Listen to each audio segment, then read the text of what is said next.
kimlerin nerede savaştığını, nasıl savaştığını, nasıl öldürüldüğünü, devletin oradaki tavrını, her şeyi çok iyi anlatıyor burada. Yani bir tarih gibi bir şey aslında. Aynı zamanda siz demin dediniz işte aslında halen o coğrafyada, Dersim denilen bölgede ya da genel doğuda da öyle. İnsanlar tam olarak rahata kavuşmuş değil.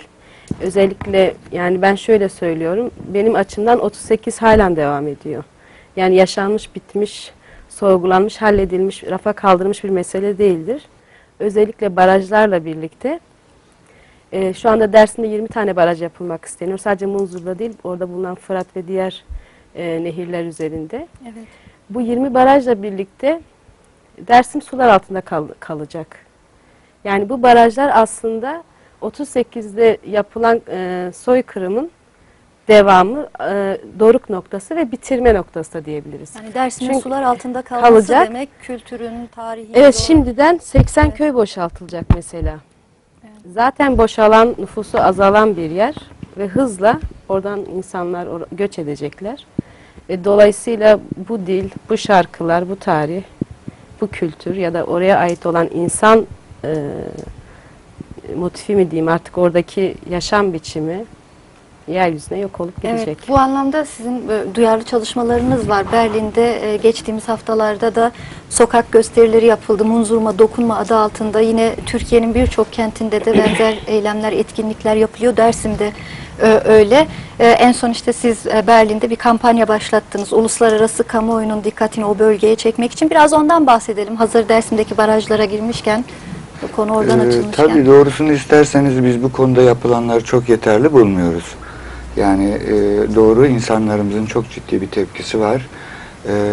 Fakat bu tepkiyi kanalize edebilecek, bu tepkiyi organize edebilecek, bu tepkiyi doğru hedeflere yönlendirebilecek kurumlarımız eksik. Bunun eksikliğini hep hissediyoruz. İşte bildiğiniz gibi Munzur Barajlar Projesi işte 20 barajla Maviş'in de söylediği gibi hızla devam ediyor. En son geçen Ağustos ayında Dersim merkezi etkileyen Uzunçayır Barajı faaliyete geçirildi. Su tuttu. Şu anda Dersim'in içinde bir baraj gölü var artık. Fakat bizim kurumlarımız genelde bu konuda çok duyarsızlar bizim yaklaşımımıza göre. Biz Dersim'i aydın insanların olduğu, aydınlık yüzlü bir coğrafya olarak tanıyoruz ve tanıtıyoruz. Bununla övünüyoruz. Aynı zamanda Dersim, Türkiye'de muhalif örgütlerin en örgütlü olduğu merkezlerden birisidir. Bununla övünüyoruz. Fakat böyle büyük bir felaket bizzat devlet tarafından ve yine herkesin bildiği gibi yaklaşık 100 yıl öncesinden projelendirip konuşulmaya başlanarak bir siyasi proje olarak hayata geçirilmesi düşünülmüş, önerilmiş bir şeydir. Bugün de adım adım bu proje hayata geçiriliyor. Fakat bence bu konuda bize yol gösterebilecek kurumlarımız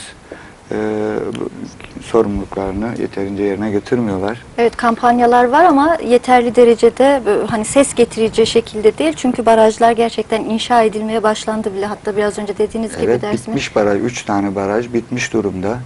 Şimdi bu konuda diyelim Türkiye'nin farklı yerlerinde de barajlar yapılıyor. Rize'de, Artvin'de, Şırnak'ta Ilısu Barajı var Hasankeyf'te. Onu biliyorsunuz, evet, ertelediler artık. O yani Hasankeyf ama çok ciddi bir tartışmaydı. Ama iyi kötü o konudaki muhalefetin belli bir noktaya gelmesi, dünya kamuoyunda bu konuda belli bir duyarlılığın yaratılması dolayısıyla Hasankeyf konusunda belli bir başarı elde edildi. Şu anda proje durmuş durumda biliyorsunuz.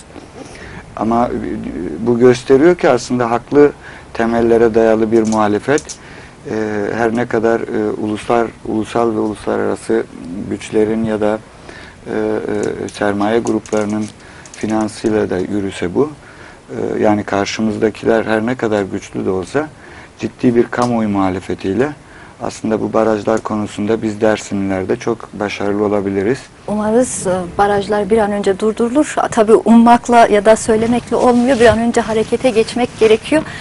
Çok önemli. Kısa bir sohbet arası verelim ve bir şarkı daha dinleyelim sizden.